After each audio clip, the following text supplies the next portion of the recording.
Mesdames et messieurs, bonsoir. Dans l'actualité de ce vendredi, à la une, perturbation de la desserte en eau potable à Conakry. La conduite principale a cédé suite à un éboulement entre le kilomètre 36 et Kountia. Les fortes pluies seraient à l'origine de ce désagrément. Des denrées alimentaires destinées aux cantines scolaires du pays, c'est un geste de l'ambassade du Japon à travers le programme alimentaire mondial. La remise officielle s'est déroulée au ministère de la Coopération.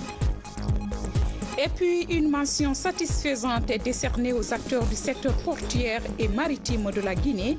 Le pays s'éloigne de la liste noire des gardes-côtes américaines. Voilà pour les titres encore une fois. Bienvenue à tous. Pour commencer, ce décret numéro D 2018-131 PRG SGG portant nomination de cadre à l'inspection générale d'État. Le président de la République, vu la Constitution, décrète. Article 1er. Les lauréats du concours de recrutement des inspecteurs d'État session 2018 dont les noms et prénoms suivent sont nommés inspecteurs d'État. 1. Monsieur Konaté Mohamed, matricule 100061. 2. Monsieur Kamara Bala Mamadi, matricule 100088. 3. Monsieur Bari Alassane, matricule 100024. Article 2. Le présent décret qui prend effet à compter de sa date de signature sera enregistré et publié au journal officiel de la République. Conakry, 27 juillet 2018, professeur Alpha Condé. Je vous le disais dans les titres, à Conakry, depuis plus de 48 heures, la desserte en eau potable dans les robinets enregistre une perturbation. Pour cause, la principale conduite d'eau a cédé sous le poids de l'éboulement entre le kilomètre 36 et Kountia. Reportage signé Nabi Kamara. C'est la conduite principale d'alimentation en eau potable de la ville de Conakry qui s'est déboîtée dans la nuit du mercredi à jeudi. Ce sont les eaux de pluie venues à travers ce caniveau qui aurait lessivé la terre servant de remblai. Du coup, les supports ont cédé avant de déboîter ces 3 tuyaux. Nous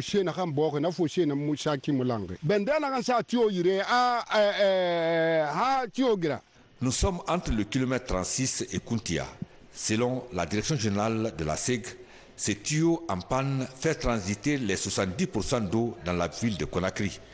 Mais comme on le voit, l'ampleur des dégâts nécessite des travaux importants. Ça nécessite des travaux extrêmement importants et qui ont fait que nous avons vraiment sollicité l'appui d'une société chinoise de la place pour pouvoir réduire le temps d'intervention afin de rétablir rapidement le service. Mais nous avons quand même envisagé d'autres palliatifs. On a mis en marche toute la batterie de forage que nous avons. Ensuite, la conduite diamètre 700 parallèle, elle n'est pas entamée, donc elle va continuer sa desserte normale. Mais ce qui reste clair est qu'il faudra que les gens comprennent que cet aléa-là va fortement perturber la desserte au niveau des différents ménages. Donc d'où la nécessité de procéder à une forte économie d'eau dans les différents ménages. Les autorités du département en charge de l'énergie et de l'hydraulique demandent à la population de Conakry la compréhension et la patience, le temps pour la SEG et ses partenaires de rétablir le service. De tels dégâts n'étaient pas attendus. On prie tout le monde de comprendre, encore de comprendre, de regarder ce qui se passe et patienter. Nous sommes en train de travailler nuit et jour, on ne quittera pas ici tant que ce n'est pas réglé. Sur place, les travaux ont déjà commencé. Tous les techniciens et la société chinoise sollicités par la SEG sont mobilisés pour réparer le plus rapidement possible ces tuyaux. La coopération guinéo-japonaise est au beau fixe. Le pays du soleil levant vient d'offrir des vivres pour alimenter les cantines scolaires du pays. Une manière de lutter contre la malnutrition et de contribuer au bien-être des enfants scolarisés. La remise officielle de ce don s'est déroulée sous la présidence de la ministre de la Coopération et de l'Intégration africaine. Compte rendu, Fatima Diallo. Un enfant sur 3 en âge d'aller à l'école ne fréquente pas pour plusieurs raisons. Face à cette situation, des solutions durables sont mises en place par le gouvernement et ses partenaires. Parmi elles, les cantines scolaires. Pour permettre le bon fonctionnement de ces cantines scolaires, l'ambassade du Japon a fait un don de vivres d'une valeur de 4,450 milliards de francs guinéens.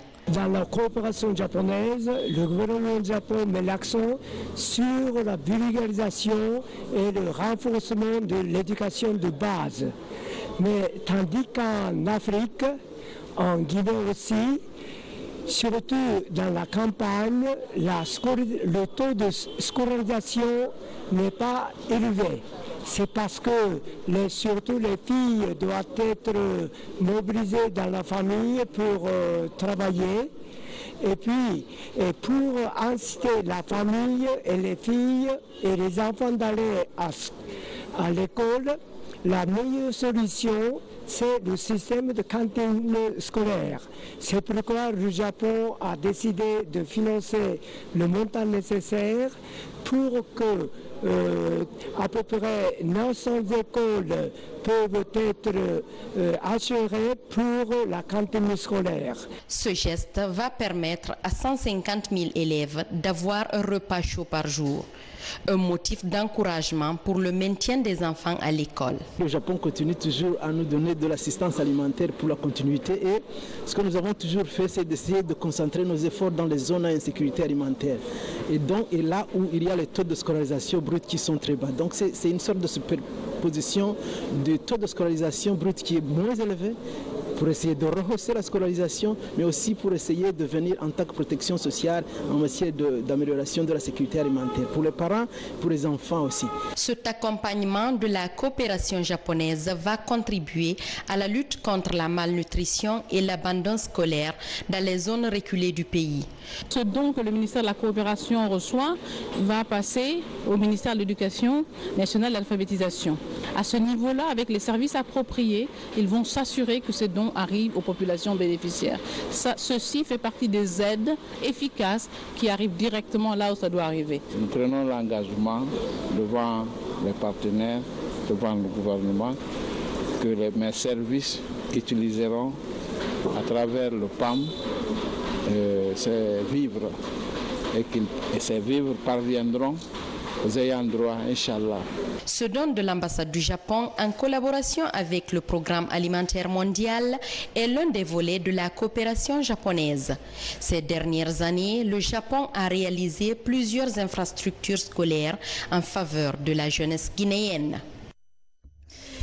Le gouvernement guinéen porte à la connaissance de la population de la capitale que la deuxième journée de la participation citoyenne aux travaux d'assainissement de la ville de Conakry, dénommée Conakry Ville Propre, aura lieu le samedi 28 juillet 2018 de 6h à 11h. Sont conviés à prendre part au lancement de ces travaux dans les communes et quartiers respectifs les membres du gouvernement, les ministres conseillers à la présidence de la République, les institutions républicaines, les leaders religieux, les organisations de la société civile et tous les citoyens de la ville. Par ailleurs, il est porté à la connaissance de l'ensemble des habitants de Conakry et particulièrement aux automobilistes et motocyclistes de l'interruption de la circulation de 6h à 11h. Sont exemptés de cette mesure les usagers ci-après: les ambulances, les véhicules de sécurité, les véhicules diplomatiques ainsi que toute autre personne disposant d'une autorisation spéciale. Le gouverneur de la ville de Conakry ainsi que le premier responsable des communes sont chargés d'accueillir les personnes et leur fournir toutes les informations utiles au bon déroulement de la présente campagne. Le gouvernement s'est compté sur l'esprit civique et citoyen des populations de la capitale afin de conférer à cette campagne une réussite totale. Signé le président de la commission interministérielle en charge de l'assainissement, Moustapha Naïté, ministre des Travaux publics.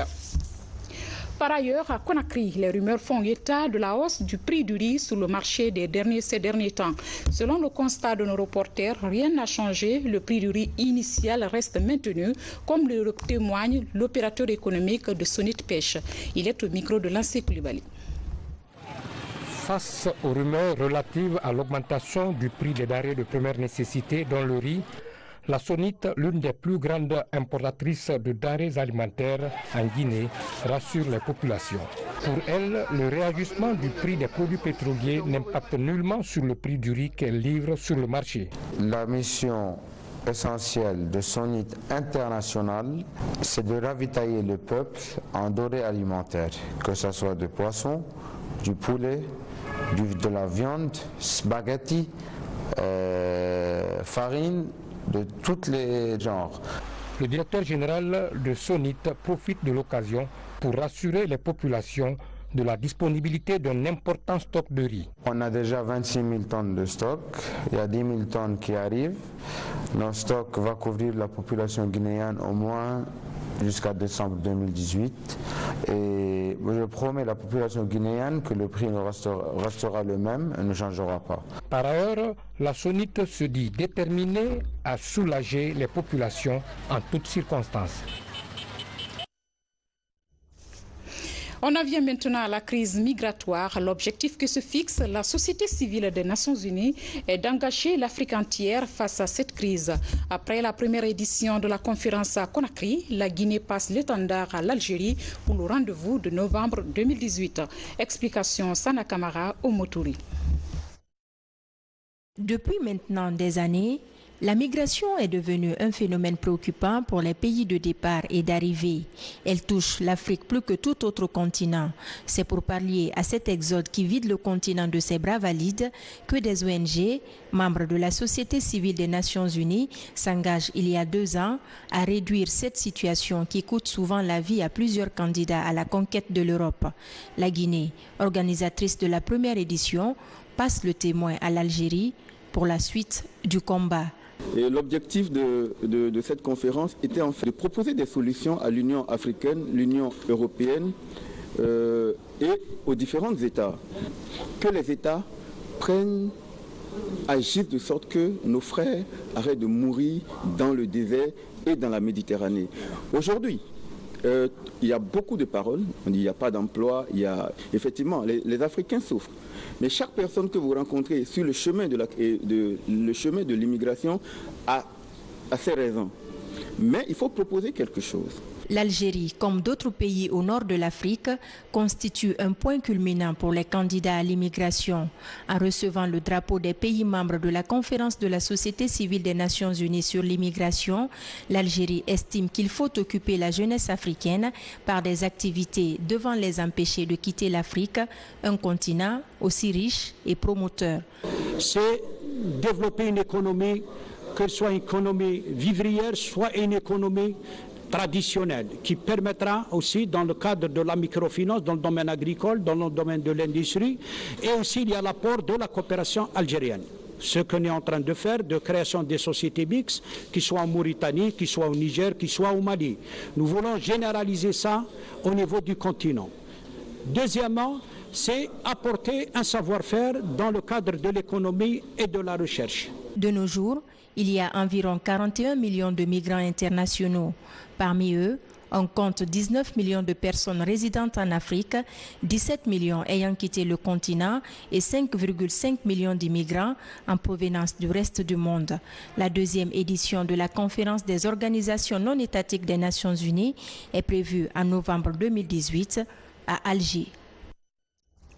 Et puis le ministre d'État, ministre des Transports, prenant en compte d'une part la mesure du gouvernement interdisant la circulation des véhicules dans la ville de Conakry le samedi 28 juillet 2018 de 6h à 11h pour la campagne d'assainissement de la ville et d'autre part de l'impérieuse nécessité de désengorger le port de Conakry suite à la grève générale déclenchée depuis le 4 juillet 2018, demande au ministre de la Sécurité d'autoriser exceptionnellement la libre circulation pour toute la journée du samedi 28 juillet des camions remorques du port et des véhicules appartenant aux agents des services directement concernés par les opérations portuaires.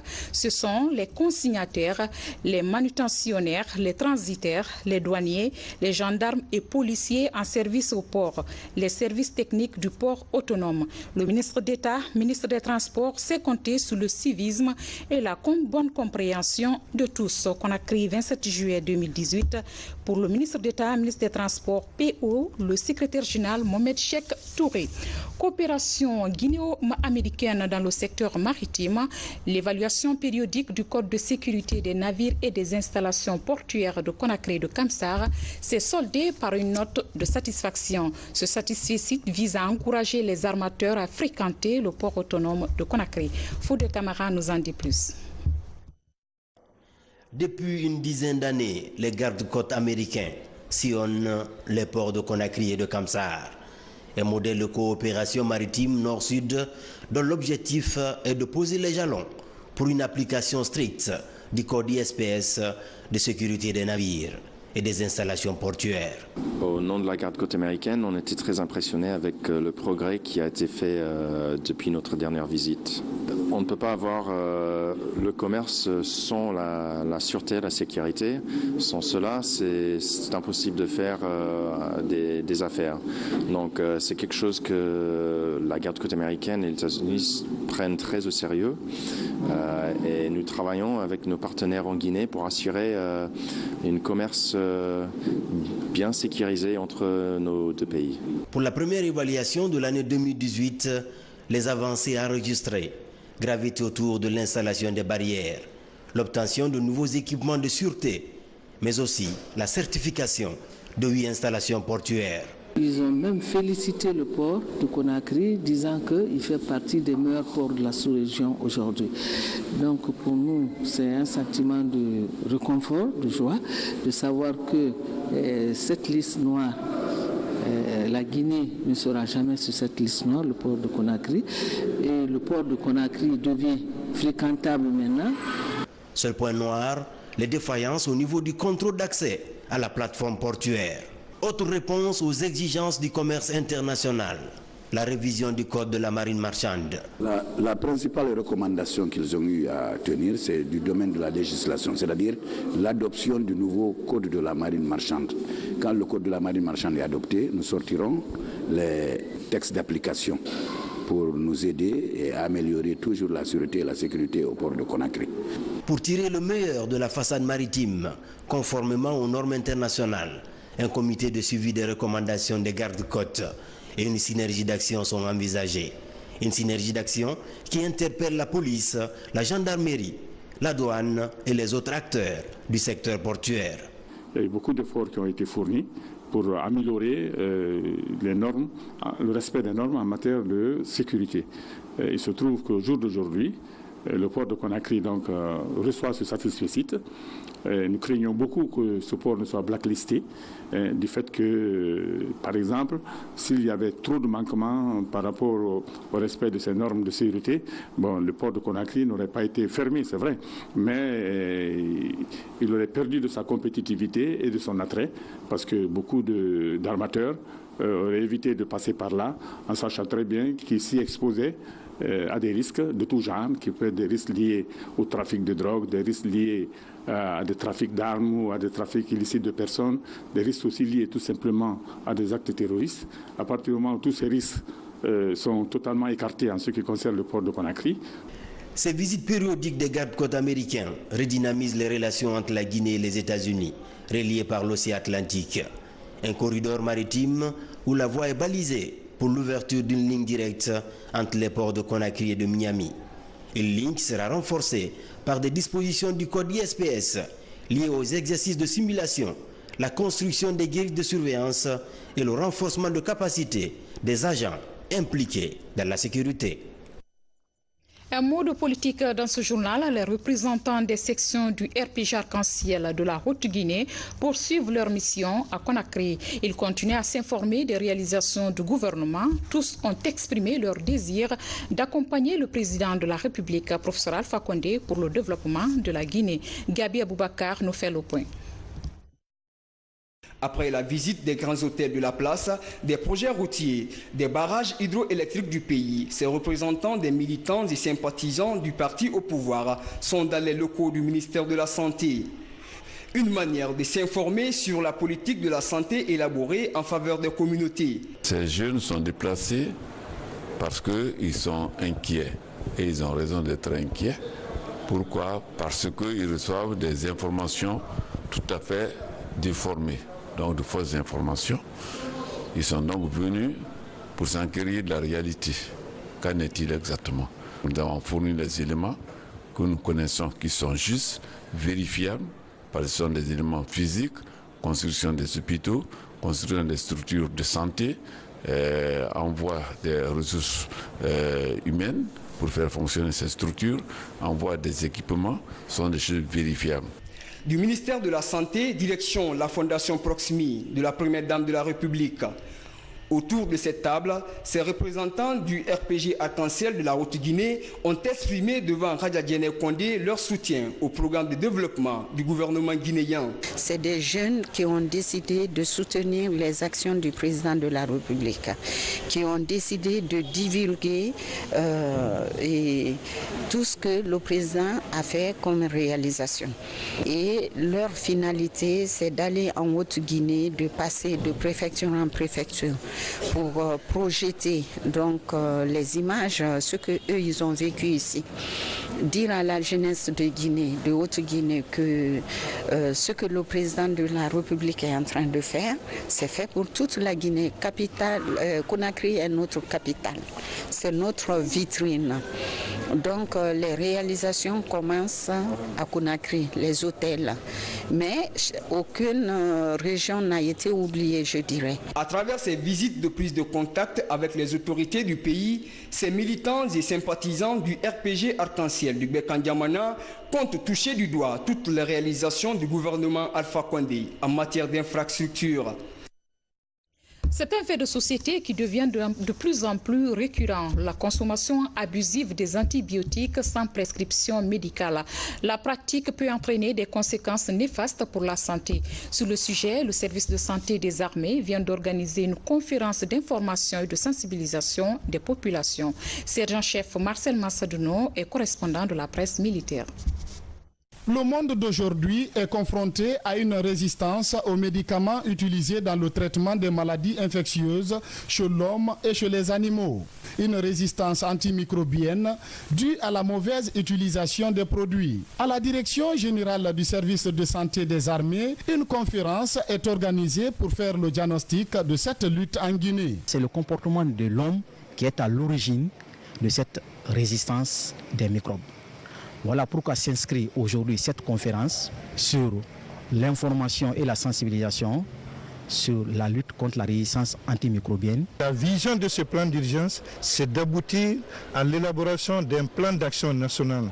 La mise en œuvre de ce plan d'action national, le suivi et son évaluation.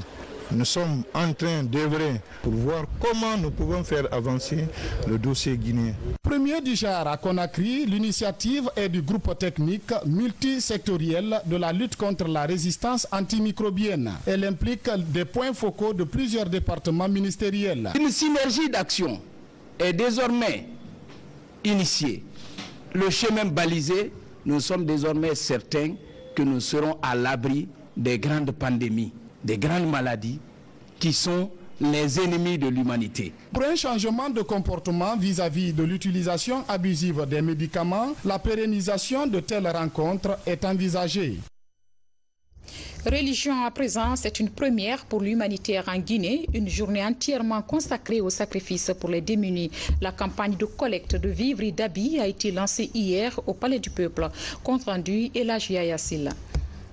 Massiré Bangoura a perdu son bras droit, une conséquence de la guerre civile vécue en Sierra Leone. Traumatisée, elle vit à Conakry depuis 2000. Aujourd'hui, elle a à sa charge 10 personnes. Massiré compte parmi les bénéficiaires de la première campagne de dons pour des personnes en situation difficile en Guinée. J'ai été mutilé par les rebelles. Ils m'ont trouvé dans la brousse. Ils m'ont demandé entre tes bras et tes yeux, lequel préfères-tu qu'on t'ampute? J'ai dit, je suis à votre disposition. C'est Dieu qui le veut ainsi.